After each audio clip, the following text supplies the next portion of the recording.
इसको याद करने का एक तरीका भी है। हम बताए थे ना परमाणु संख्या, परमाणु भार, सब। इसको याद करने का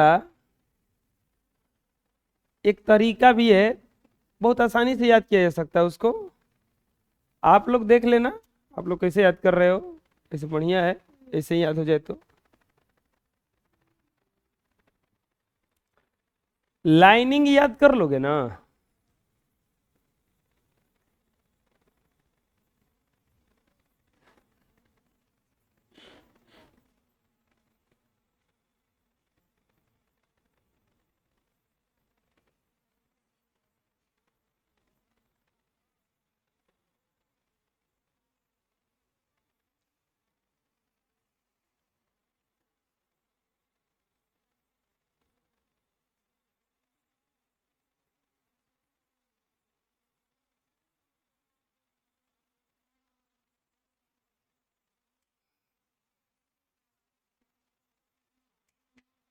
देखो, इसको याद करने का एक तरीका है, हाय हाय लीना ना। ये पीरियोडिक टेबल याद कराने लगे हूँ। हाय लीना, करीब से फरमाओ बेमगज का सरबरा। हा हे ली, बे बी सी, एन ऑफ, देखो, नेना, नैना, नेना, नेना, ने एनी ना, मजनू, आलसी। आलसी को अंग्रेजी में लिखोगे आलसी, ALSI, हो रहा है ना। पर, सोता, कल, CL, औरो, के, काम, छोड़कर, औरों के काम छोड़कर, ये एक्स्ट्रा है। सुरेश तिवारी, सुरेश तिवारी, पहले VCR आता था, आता था VCR, VCR, तो देखो VCR, VCR। सुरेश तिवारी जो थे ना, वो VCR में लेके कुछ कुछ फेंक आते थे। क्या फेंकते थे? तांबा जस्ता। इनको डांटा गया कि सुरेश तिवारी VCR में फेंको नहीं, फेंको, FECO, फेंको नहीं। उनको डांटा गया कि नगर निगम में आ गया है हमारा तालाब, अब चाहे तहें कचड़ा मत बिगो। उनको डांटा गया कि सुरेश तिवारी VCR में फेंको नहीं, तांबा जस्ता, तांबा जस्ता।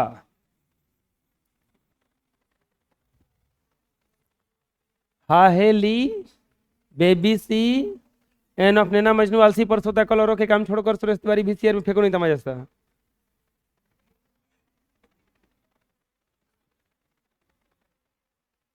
हा ए ली, बे बी सी, हाहेली, बेबी सी, एन ऑफ ने ना, मजनू, आलसी, पर, सोता, कल, औरों के काम छोड़कर सुरेश तिवारी VCR में फेंको नहीं, तांबा। अब इसको गिना जा सकता है, 1 2 3 4 5 6 7 8 9 10 11 12 13 14 15 16 17 18 19 20 21 22 23, 24, 25, 26, 27, 28, 29 और 30। 30 को क्या याद हो सकता है? हा हे ली बे बी सी, 6 पे आ गया ना सी, कार्बन, एन ओ 8 पे आ गया, ने नियॉन, सोडियम, ओ एफ ना ऑफ, ने 10 पे आ गया, सोडियम, मैग्नीशियम, एल्युमिनियम, सिलिकॉन। तो ऐसे याद किया जा सकता है। एक ट्रिक है, 4-5 बार प्रैक्टिस करने पर याद हो जाएगा। हमको ये ट्रिक 11 क्लास से ही याद है। ऐसे तो सब याद है हमको ऐसे ही, लेकिन आप लोग को बता देते हैं, ये 11 क्लास में पढ़े थे तो हम ऐसे ही याद किए थे, हमको याद नहीं हो रहा था ये। आप लोगों को 9th में बता दिए। देखो बच्चों,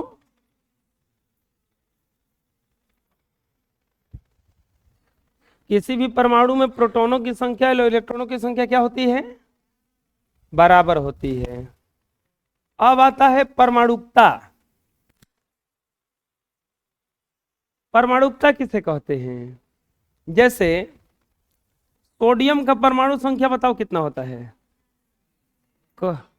एने इसका संकेत है, एने इसका क्या है? हम पूछे हैं परमाणु संख्या कितना होता है? 11। संख्या कितना होता है? अब ये जो तत्व है, सोडियम का एक परमाणु है, सोडियम का एक परमाणु है, तो इसी को इसका परमाणुकता कहा जाता है। क्या कहा जाता है? परमाणुकता। क्या कहा जाता है? जैसे साधारण भाषा में कहा जाए, कभी कभी आदमी बहुत ज्यादा सच बोलने लगता है, कभी कभी बहुत आदमी ज्यादा तो सच बोलने ना कहता, ज्यादा सच बोल रहे हरिश्चंद्र बने हैं का?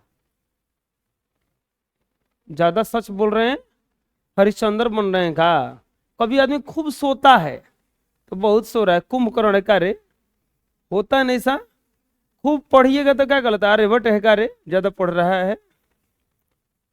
ज्यादा अंग्रेजी बोलिएगा तो अंग्रेज है का रे? ऐसा बोला जाता है ना, एक टाइटल लगा दिया जाता है पीछे में। आप होते नहीं असली में वैसा, वैसे करके बोला जाता है। ना समझ में आ रहा है? ज्यादा खा रहे हैं, पेटू है का रे? ऐसा बोला जाता है ना? हैं? ज्यादा बोल रहे हैं तो मोदी है का रे? ऐसा बोला जाता है। तो ऐसे ही अगर एक परमाणु है सोडियम का, तो कहा जाएगा कि ये इसका परमाणुकता है। ये इसका क्या है? परमाणुकता है। ज्यादा बकबक कर रहे थे नेता है का रे? तो वैसे ही ये परमाणुकता है का रे? सोडियम का कौची है? परमाणुकता है। अणु किसको कहा जाता है? अणु किसको कहा जाता है?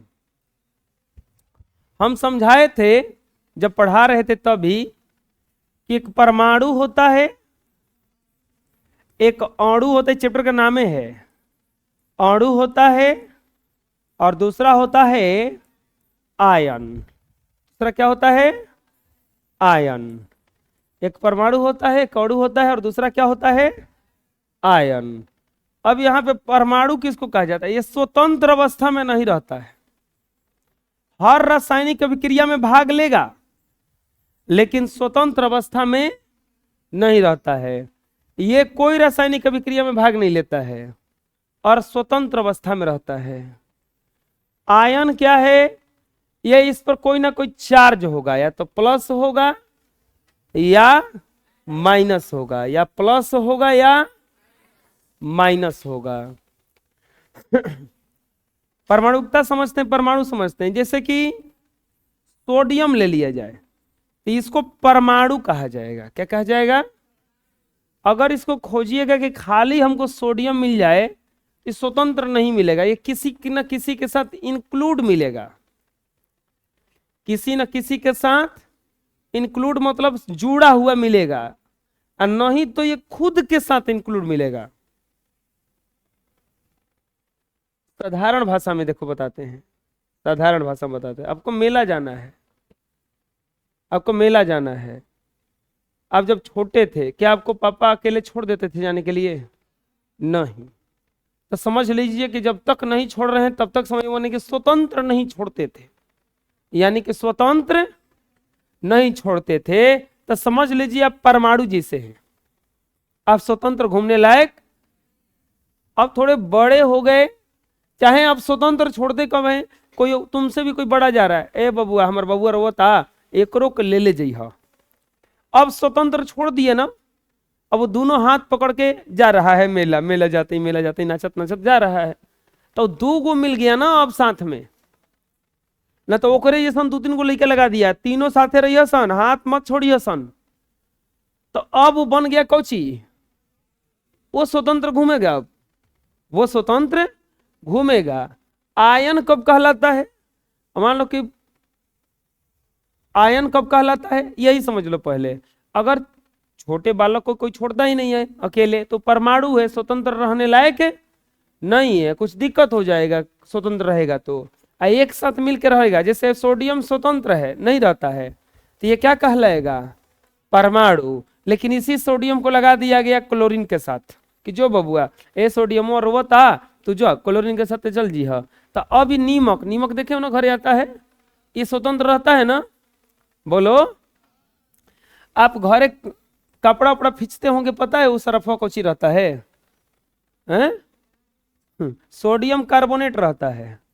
क्या रहता है, सोडियम कार्बोनेट रहता है। अब जाके बोलना कि हम जा रहे हैं कपड़ा धोने, बोले क्या कोई चीज से धोओगे, तो बोले सोडियम कार्बोनेट से। वो सोडियम कार्बोनेट होता है जिसको हम लोग सर्फ कहते हैं, डिटर्जेंट आता है इंग्लिश में। क्या उस पर देखना लिखा रहेगा, वो आता है घड़ी डिटर्जेंट, पहले इस्तेमाल करे फिर विश्वास करे, ऐसा कुछ क्या प्रचार आता है, डिटर्जेंट लिखा होगा, डिटर्जेंट पक्का लिखा होगा। डिटर्जेंट को हिंदी में अपमार्जक कहा जाता है। क्या कहा जाता है?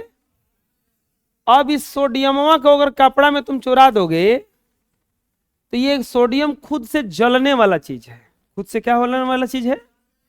तो पता चला धोने गए थे आग लग गया, धोने गए थे जल गया। लेकिन जब कार्बोनेट के साथ, यानी कि स्वतंत्र रहने लायक लेकिन कार्बोनेट्स के साथ आता है, आप देखे होंगे सरफ वरफ लेके ऐसे कीजिएगा, हाथ हवा जलने लगता है हल्का सा, किए कबो हाथ हवा हल्का सा जलेगा ही जलेगा। क्यों जलेगा? उस सोडियम से मिला हुआ है, बुझा रहे ना। इस कारण से सोडियम रहता है ना तो केओ इंच रहता है। जैसे साबुन वबुन आता है ना तो केओ इंच से बना रहता है। जैसे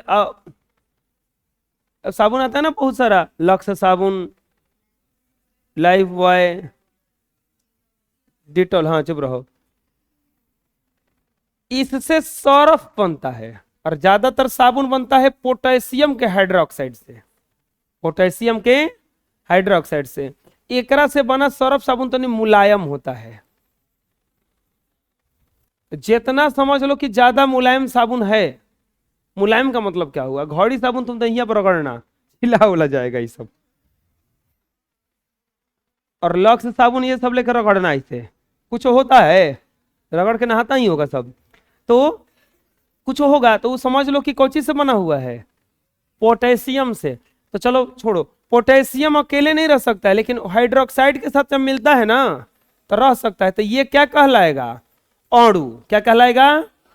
जितना भी फॉर्मूला आता है, सूत्र आता है, जैसे H2O, HNO3, HCl, H2SO4, ये सब अणु है।